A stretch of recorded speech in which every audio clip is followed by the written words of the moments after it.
Vivimos en un mundo complejo, lleno de violencia y en apariencia sin esperanza. Aunque la complejidad y la violencia persistan, la esperanza existe.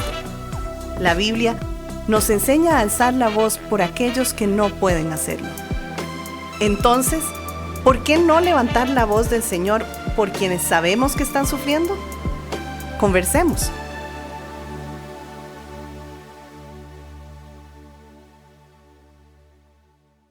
Hay unos indicadores, mis hermanos, desde las bienaventuranzas, y vamos a verlo.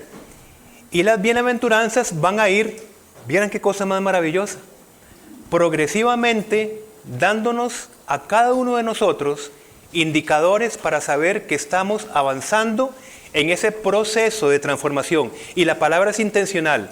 ¿Cuánto quisiéramos que la transformación fuera en un solo acto, verdad? Pero la transformación es un proceso. ¿Bien? Es un proceso. Vamos, por favor, a Mateo capítulo 5, versículo 3, donde vamos a empezar a ver las bienaventuranzas. Y vean que para que la bendición del reino de Dios que esperamos, que vino en Cristo y a la vez esperamos, empiece a hacerse vida anticipadamente en nuestros corazones, empieza desde la primera bienaventuranza que es vital, y es el reconocimiento que tenemos de ser ayudados en nuestras debilidades. Porque dice, bienaventurados o felices los pobres en espíritu, porque de ellos es el reino de los cielos. No puede haber avance transformacional si a partir de este momento nosotros, cuando tenemos un disparador, inmediatamente buscamos nuestros recursos para poder enfrentar aquel disparador, sea interno o externo. Estaríamos de alguna manera, y la palabra es fuerte, estorbando el proceso de transformación que ya es eficiente en Cristo. Porque una cosa es algo eficiente y otra cosa es algo eficaz. Por ejemplo, mi botella de agua es eficiente para que yo deje de tener sed en este momento. Pero será eficaz hasta el momento en que yo me tome esa agua. Entonces, el hecho que algo sea eficiente no significa necesariamente que sea eficaz en mi vida. Dios se opone a los orgullosos, pero da gracia a los humildes. Y se opone, no es que se opone, a lo que se opone es a la actitud, porque Dios ama al pecador, conoce nuestra debilidad. Pero la actitud de orgullo nos va a decir a nosotros, yo sé que tú eres eficiente, pero yo voy a hacer eficaz mis recursos en la manera en que siempre he respondido a la situación. Entonces, cuando usted llega al punto de decir, Señor, ya no puedo más, a pesar de mis buenas intenciones, yo no veo una transformación de mi corazón y por tanto no veo una transformación en mis relaciones. Cuando yo sigo utilizando el orgullo para resolver los problemas, no podemos hablar de avance en la transformación.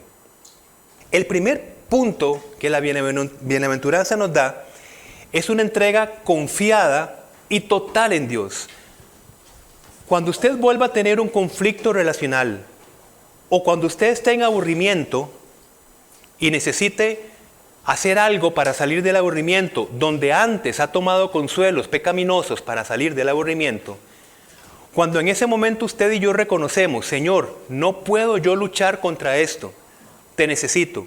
Ahí estamos siendo bienaventurados porque estamos siendo pobres de espíritu, necesitados de la gracia de Dios.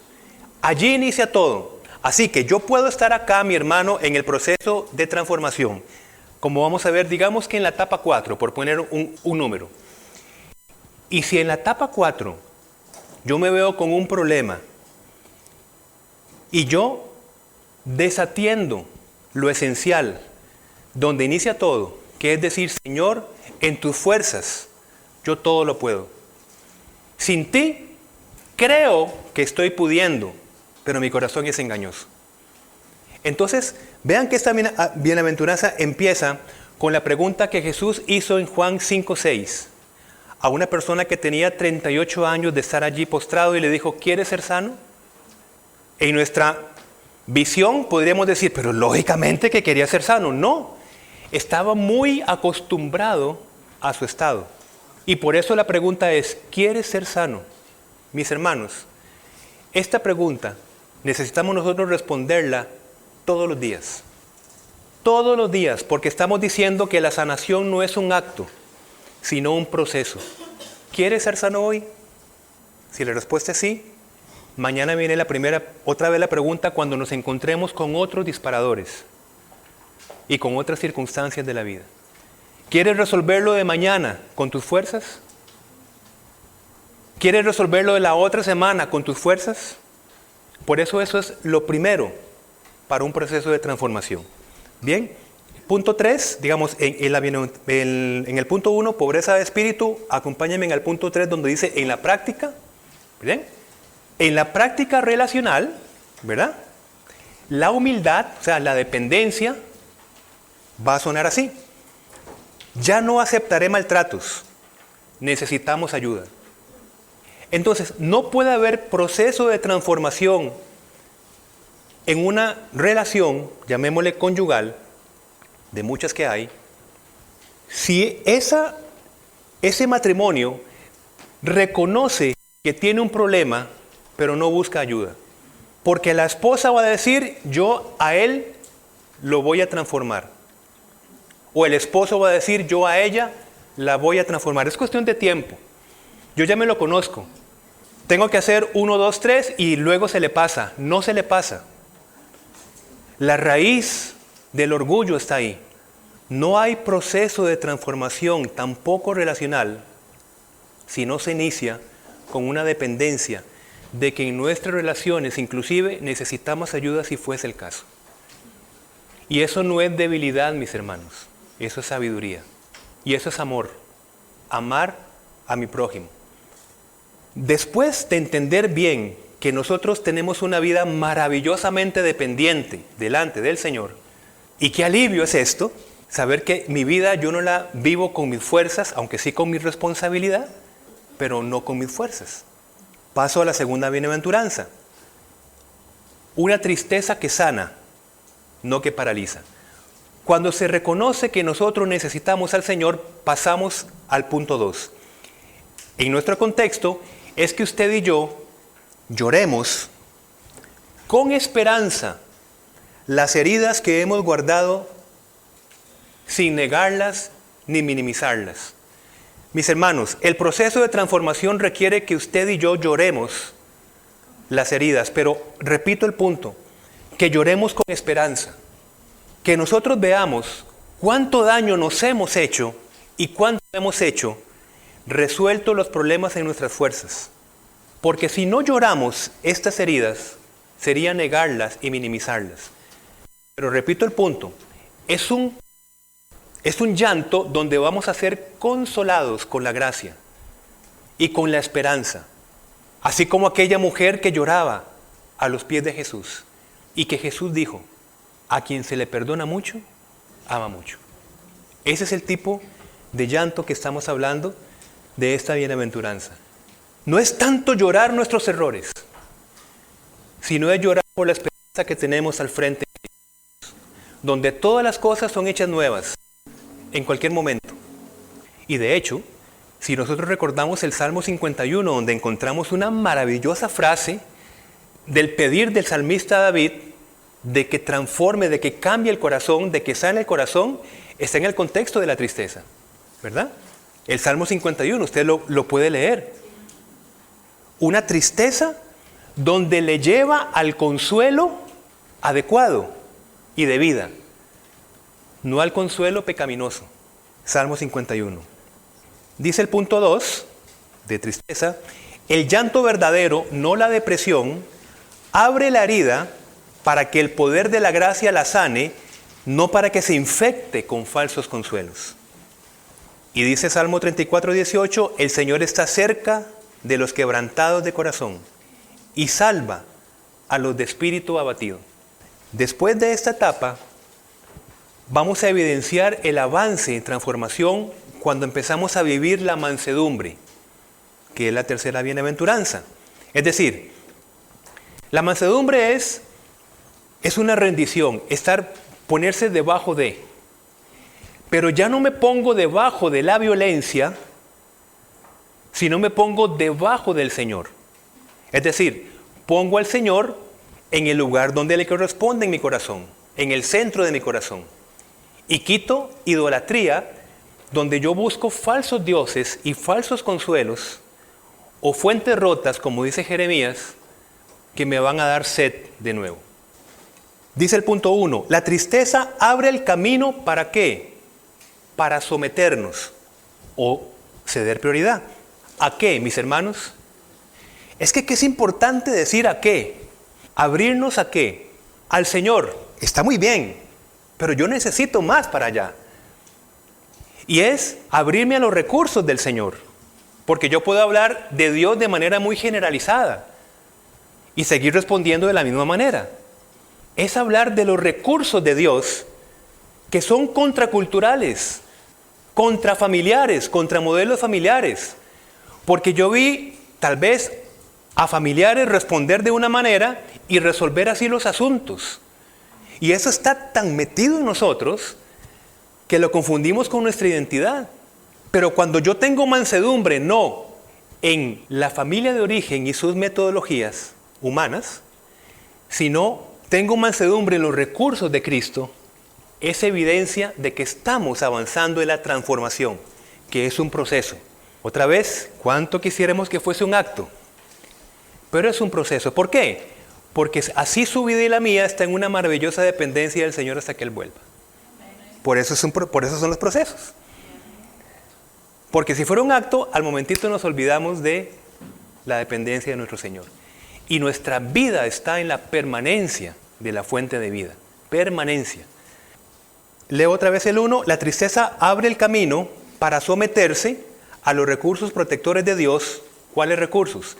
Valentía, entre otros, sabiduría, verdad en amor, no al miedo. Mis hermanos y hermanas, cuando empezamos a renunciar al miedo como un consuelo falso, estamos avanzando en el proceso de transformación. Temer a los hombres resulta una trampa, pero el que confía en el Señor sale bien librado. Proverbios 29-25. Entonces, ¿cómo se va a notar ese avance? Veamos ese ejemplo que dice en el punto 2. Ante una activación, llamémosle un problema cotidiano, ¿verdad? Como el que podemos tener. Por ejemplo, dice, no participaré en esta discusión si hay insultos. Hablamos mañana, si continúan, buscaré ayuda. ¿Qué pasa? Como antes el miedo era un consuelo que aliviaba lastimosamente, decir, si me quedo callado o callada y no digo nada, las cosas se van a calmar. Y mi cerebro, que es amoral, neutral, va a decir, pues bueno, ya sabemos lo que tenemos que hacer. Pero es el consuelo del miedo. Pero cuando llega un momento en que la voz suya y mía va a decir, no con insulto, hablamos después. Ya estamos hablando de un cambio metodológico relacional. Y estamos hablando de una evidencia transformacional. Y donde el miedo a que las cosas empeoren por haber dicho lo que dije, disminuye, es donde aplicamos este proverbio. Temer a los hombres es una trampa. Y hombres es a la humanidad, no al género, ¿no? Es una trampa. Cuando estamos avanzando en este cambio metodológico, viene la otra bienaventuranza. Y habla de tener hambre y sed de justicia. Significa vivir el propósito de Dios en mi vida. Porque mis hermanos, el reino ha venido con Cristo. Y a la vez vendrá. Pero este reino es anticipado. Valores de justicia, de dignidad, de paz, de bendición, que el evangelio del reino ha traído a cada uno de nosotros. ¿Cómo sabemos que estamos avanzando en esta bienaventuranza? Dice el punto 1, vamos a empezar a aborrecer ¿qué? Lo que Dios aborrece.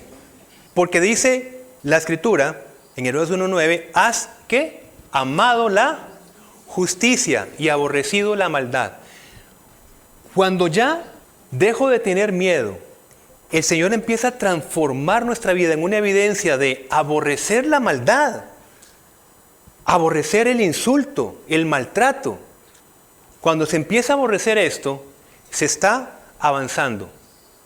Otra vez, si en este punto tengo un problema relacional, cuando ya yo aborrezco la maldad, pero la enfrento desde mis fuerzas, me devuelvo al punto 1, donde tengo que considerar que no es en este punto, aunque ya puedo aborrecer la maldad, no estoy llamado a enfrentar la maldad desde mis fuerzas, sino que está vigente la bienaventuranza 1.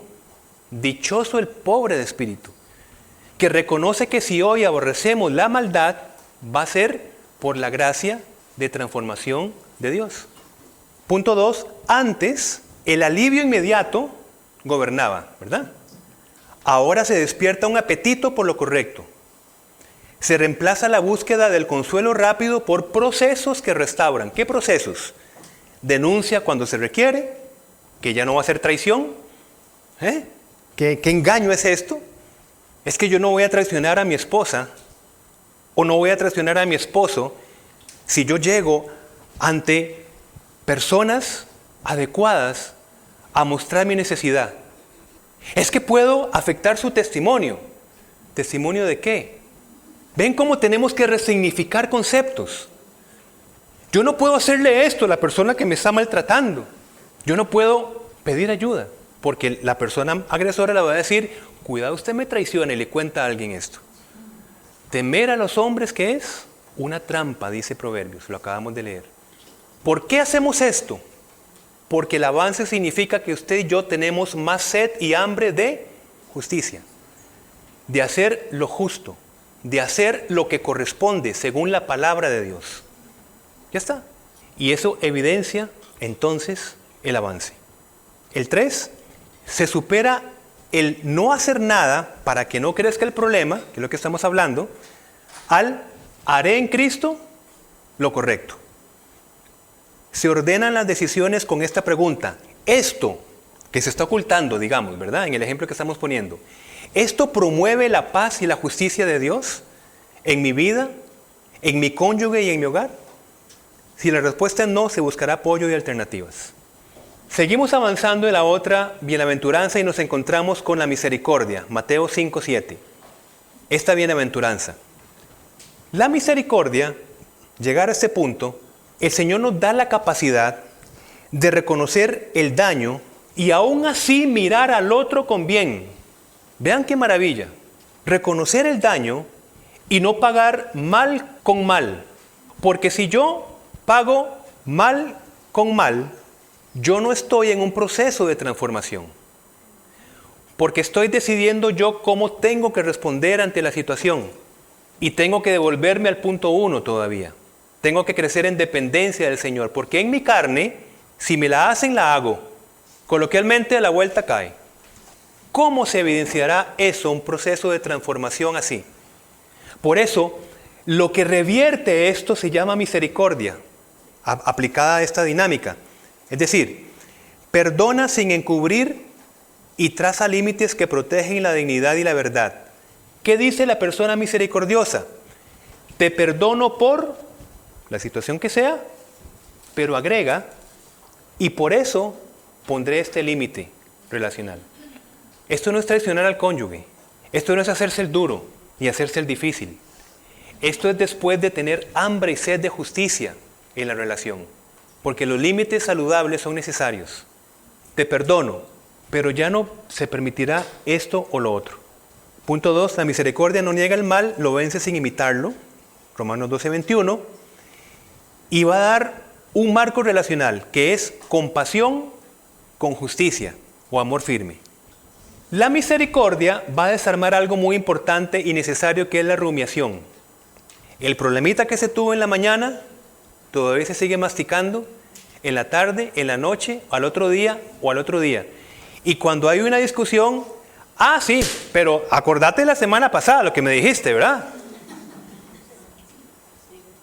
No se está avanzando en transformación.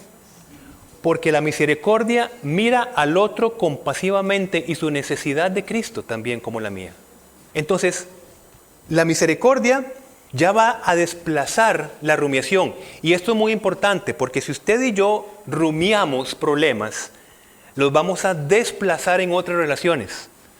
Porque, como vimos en la primera parte, mi sistema reactivo va a estar siempre al rojo vivo. Siempre la adrenalina y la noradrenalina va a estar allí, el cortisol va a estar allí. Y viene un hijo y nos dice, papi, ve, para que enseñarle esto. No. Desplazamos el problema hacia otras personas. Corazón limpio, la otra bienaventuranza. Integridad que empieza a desestimar la doble vida. La bienaventuranza del limpio de corazón es ver bien a la luz de la permanencia en Cristo. Dice, nos hace comprender que los consuelos, ver bien, nos hace ver que los consuelos del pecado solo prolongan el dolor y la angustia. Antes la esperanza, entre comillas, estaba en ocultar, esperar con miedo. El corazón limpio deja ya de partirse entre lo que muestro y lo que vivo. Corazón limpio es integridad. Una cosa es lo que yo muestro en la iglesia ante los demás y otra cosa es lo que yo vivo en el seno de mis relaciones. Un corazón limpio ve de una sola forma, con integridad, porque esa disyuntura, mis hermanos y hermanas, causa estragos personales y relacionales. Estragos. Vean lo que dice en el punto 2 al final. Aprendemos a vivir una asociación nueva. Seguridad, ¿qué va a ser igual? Amor firme más apoyo. Ya no más el concepto de seguridad. ¿Cómo era antes? Silencio más secreto. Usted escoge, mi hermano y mi hermana. Miren, aquí nosotros, por supuesto, no es un ambiente coercitivo. Váyase hoy usted sabiendo que si usted y yo mantenemos sistemas disfuncionales, vamos a tener los mismos resultados. Así de sencillo. Usted tome la decisión. No es decisión ni de Levanta ni de nadie más.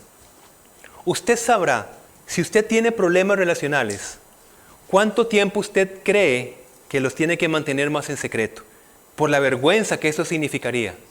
Usted tomará la decisión, porque si no, podemos hablar de transformación, pero no vamos a vivir transformación, que son dos cosas diferentes.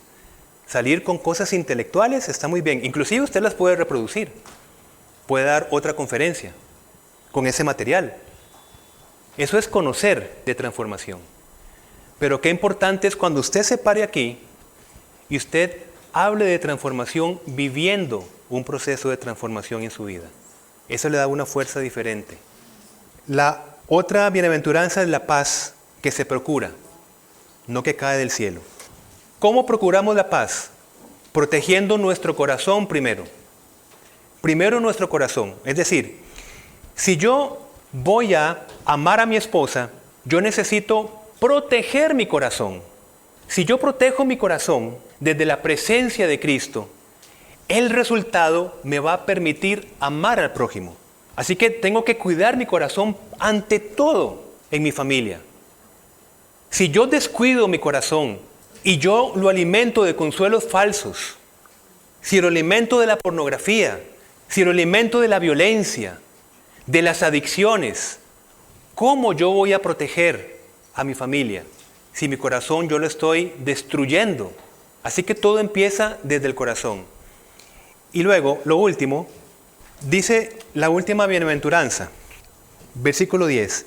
Bienaventurados los que padecen persecución por causa de la justicia, porque de ellos es el reino de los cielos. Bienaventurados sois cuando por mi causa, es decir, por vivir la verdad, os vituperen y os persigan, y digan toda clase de mal contra vosotros mintiendo, gozaos y alegraos, porque vuestro galardón es grande en los cielos.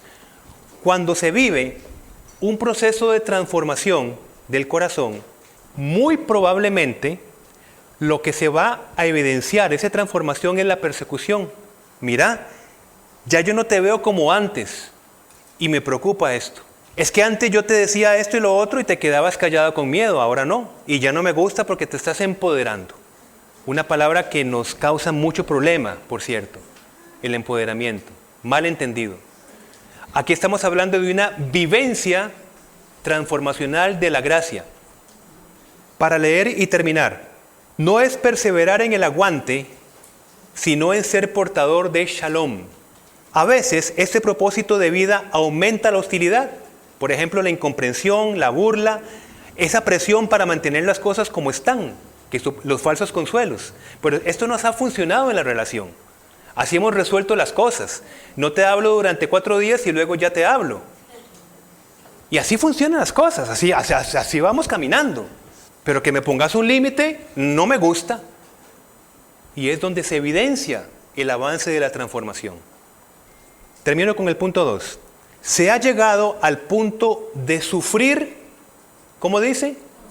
Con un sentido. Miren, no pretendamos que la transformación de nuestro corazón nos va a quitar el sufrimiento de la vida.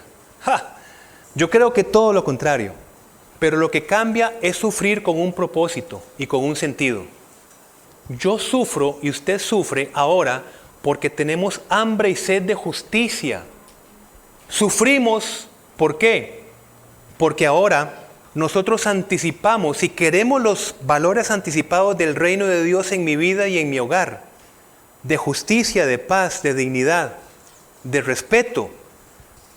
Entonces, si yo procuro respeto y por otro lado lo que encuentro es una hostilidad que me hiere por palabras que me van a decir, así vos la pandereta o el pandereto, y que nos causa mucho daño de personas significativas, ese sufrimiento, mis hermanos y hermanas, tiene un sentido.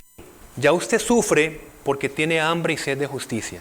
Y ese sufrimiento tiene un consuelo de Cristo.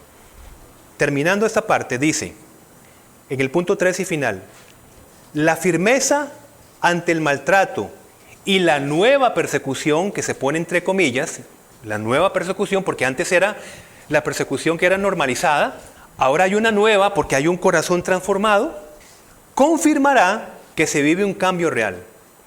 Si hoy tu señal de avance es tan simple como pedir ayuda, colocar y sostener un límite, preparar tu plan de seguridad, encontrar propósito en el shalom, eso ya es caminar en la luz. Cristo no nos llama a ser mártires del silencio, sino hijos que viven en verdad, paz y dignidad. Salga usted con el propósito de vida de ser shalom en sus relaciones. Y eso significa ser de bendición, ser de desarrollo para otras personas, primero cuidando mi propio shalom. Y lo que digo y lo que hablo, lo que no digo y lo que no hago, en medio de imperfecciones, por supuesto, pero es buscando la forma en que edifique y no respondiendo mal con mal, porque esto no tiene ningún propósito. Entonces, mis hermanos, así vemos cómo las bienaventuranzas van dándonos progresivamente indicadores del avance del poder transformacional de la gracia en nuestra vida. Gracias por escucharnos. Estamos listos para seguir conversando a través de nuestras redes sociales. En Instagram, búsquenos como @levantacr.